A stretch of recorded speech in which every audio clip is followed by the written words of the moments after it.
that the number of casualties Ukraine में कम है compared to Russian casualties.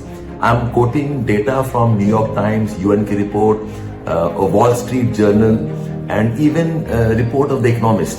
Putin will go all out. It's a matter of his survival. It's a matter of his pride. Russia तो stop करने वाला है नहीं. If the war continues, the critical equipment जैसे कि anti-tank javelin हो गया, HIMARS हो गया, या फिर you talk about the support in terms of the aircrafts हो गया. All of these are getting suspended from US. In Ukraine, what next? This is one question I think all of us are keen to know, and somewhere we are speculating about it.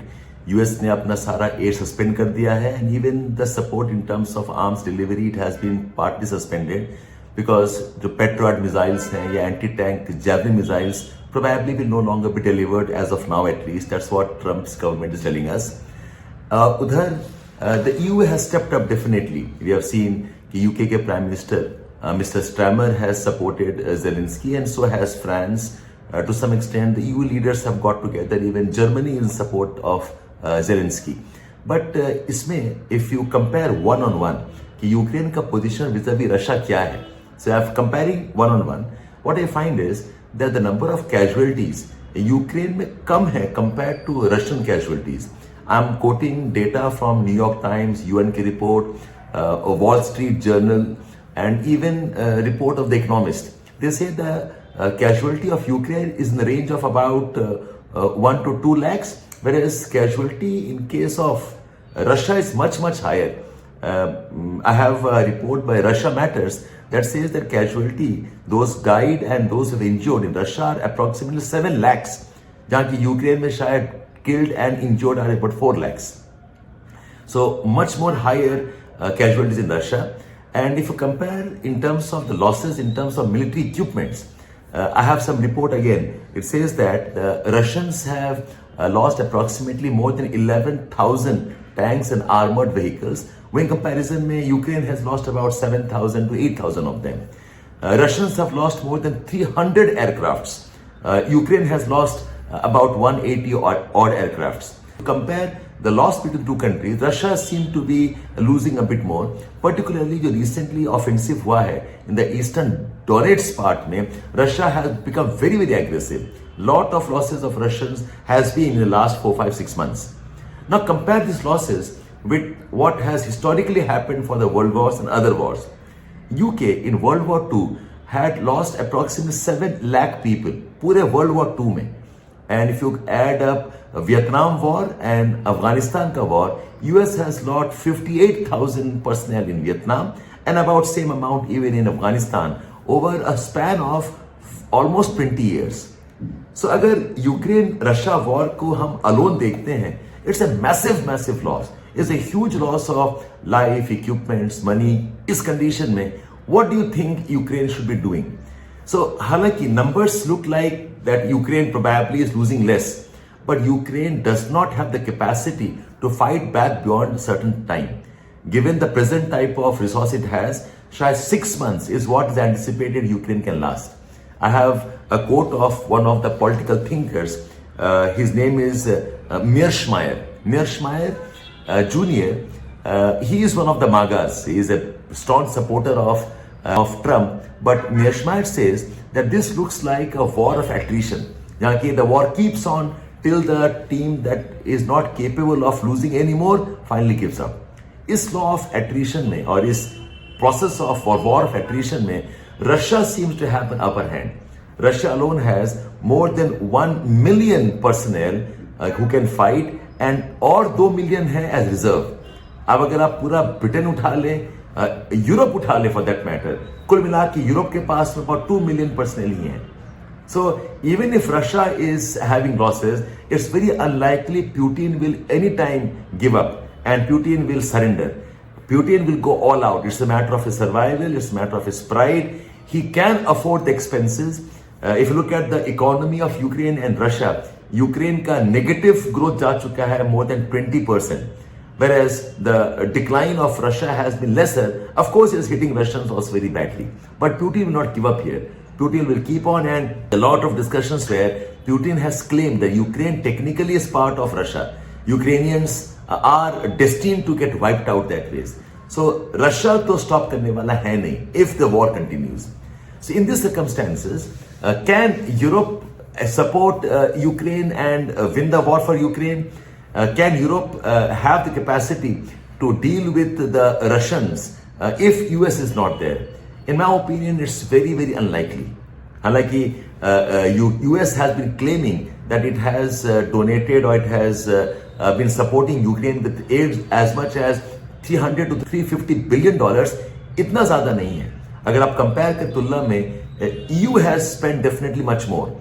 EU का spending is about $120 billion, whereas US Department of Defense का claim है कि सारा training, equipment, even the personnel for the EU as a total, they have spent about $180 odd billion. Even if I go by this figure and say it's too much, and the reality is US has been the biggest donor, the biggest aid provider for Ukraine. After US, to some extent Germany है, उसके बाद UK है. UK का contribution as less about $2.5 billion ही है. So even if Macron comes and claims that the support of Ukraine is there from France, and the France as the only nuclear power country of EU, France will support and use its deterrence. There's some talk of the leader of Germany, Friedrich Merz, also probably is talking about some kind of a joint meeting summit to address the issue. And Europe is trying to put up a united front along with UK. But I don't think EU has the capacity, or the Britain has the capacity to sustain the war against Russia. Because the bulk of the grants gate जो भी EU दे रहा है या Britain दे रहा है, it is not so much in terms of equipments and warfare or tanks or aircrafts. It's more in terms of other form of aid. अगर Europe, EU and UK start to build the production, it will take a lot of time to catch up, maybe 4 or 5 years to catch up and start supporting Ukraine in a more beneficial way. इस condition में what we know is the critical equipment, जैसे कि anti tank javelin हो गया, HIMARS हो गया, या फिर you talk about the support in terms of the aircrafts हो गया, all of these are getting suspended from US. एक बहुत important support of US रहा है from Elon Musk, where he had deployed the Starlink facility for communications for Ukraine, which was a very important strategic type of support from the US. इसके अलावा intelligence support भी है.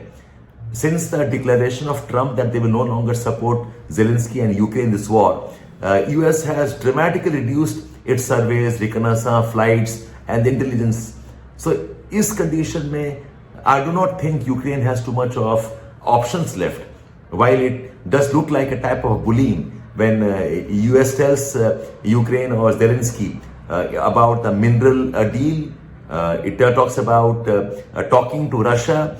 In the absence of any guarantee, US push कर रहा है Ukraine को कि go for a ceasefire and stop the war. Okay, I do not know how this can actually shape up for Ukraine. It doesn't look like Ukraine has much choices. It remains to be seen whether EU can actually step up, whether they're serious, because EU में एक leadership का भी problem है. Given the factions that they have, French, German, British interest, and the interests related to their own World War II ka history, and Italy also, of course, Trump and US to some extent were very important leadership that kept the EU together along with Britain. But now it looks like without the Trump administration supporting or the US supporting, EU is struggling with the leadership. I do not know if German will accept French leadership or the French will accept Italian leadership, or whether Britain will accept the leadership of these EU countries, or if EU together will support the UK and taking the leadership, it's a question mark. So Zelensky and Ukraine are actually in trouble. Not very sure if they can sustain without the US effort, and no wonder Zelensky ho ya fir Ukraine ke parliament ho, they have come in repeatedly expressing their gratitude and thank you to the president of US, Trump. And let's see how it goes. But my personal opinion is, I do not think this is going to go towards a conclusion which is fair to some extent. It doesn't look like a conclusion towards ending a war unless the US also steps in as sincerely.